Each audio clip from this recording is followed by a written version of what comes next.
the Senate. As you can see, I am sitting at the kids' table down here, the most junior member of this committee, but the most excited because I was a former federal prosecutor, a judge, the Attorney General of the great state of Florida, and now I get the opportunity to take all of that I've learned and experienced, especially as it relates to seniors and some of the issues we're talking about, and delve in on a nationwide basis.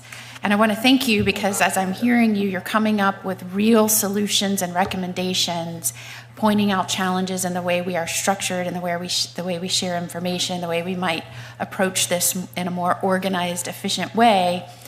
And I haven't heard once that the way we can fix this is to throw a ton of money at the situation. In fact, I think I heard multiple times we have the resources, we're just not using them in the best way.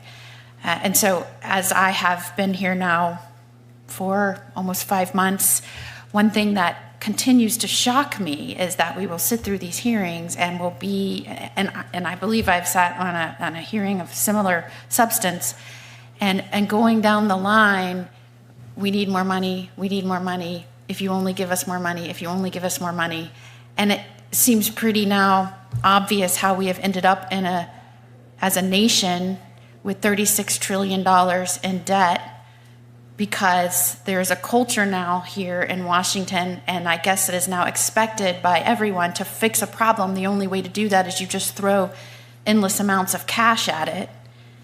And I have found over the course of my career in working with law enforcement and interest groups as to particular law enforcement issues that sometimes it's a leadership issue, or it's a coordination issue, or it's a structure issue. And it might take a lot less money if we fix that problem first. And so, thank you. This is a refreshing morning of people who know what they're talking about, genuinely offering solutions that doesn't just include throwing endless amounts of cash at a situation. And I want to echo something that Ms. Helm said. This problem spans all walks of life. Smart people are falling for these issues. And I think the specific reason seniors are targeted is because they have life savings, and sometimes they are not as adept or skilled at using rapidly evolving technology, whether that is to safeguard their assets that they're trying to manage online, or whether they're not used to using social media platforms in a way that is safe. So this is a challenge. As Attorney General, I noticed very quickly that our federal agencies and many times have a limit or a loss where they will actually prosecute. And sometimes that could be $5 million. And while the average person might lose what seems to be a little bit amount to a federal agency, when accumulated amongst all the victims, it could in fact exceed that, but we're not sharing information and we don't know what that true loss is.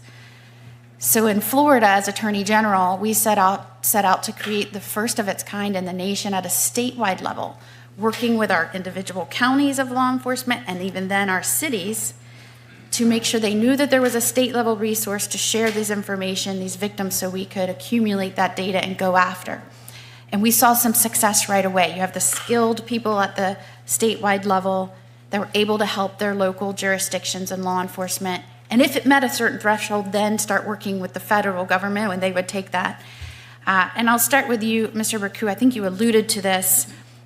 Do you believe that having a federal approach or one person in charge of working with states at a statewide level to start developing the expertise and law enforcement acumen as it relates to cybercrime and cyber fraud and seniors is absolutely needed right now, because we're seeing more and more of these cases take place and could in fact exceed what would be a federal cutoff?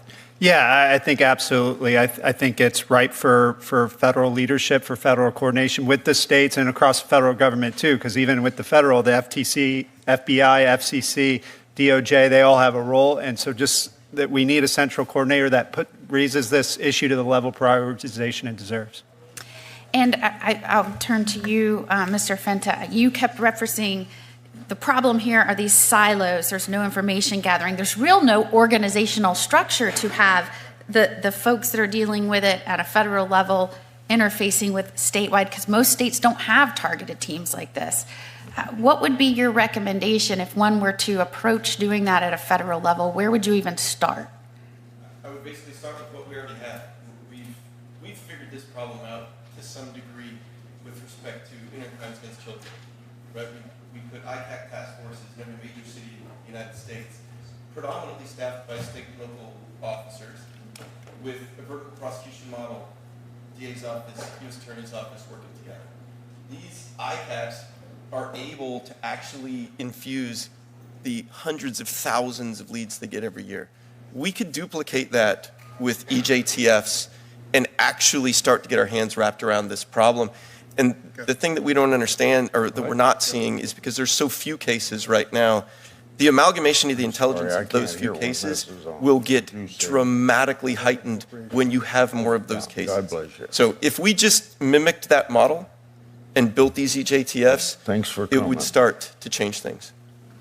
Thank you, Mr. Chair. Senator Klobuchar.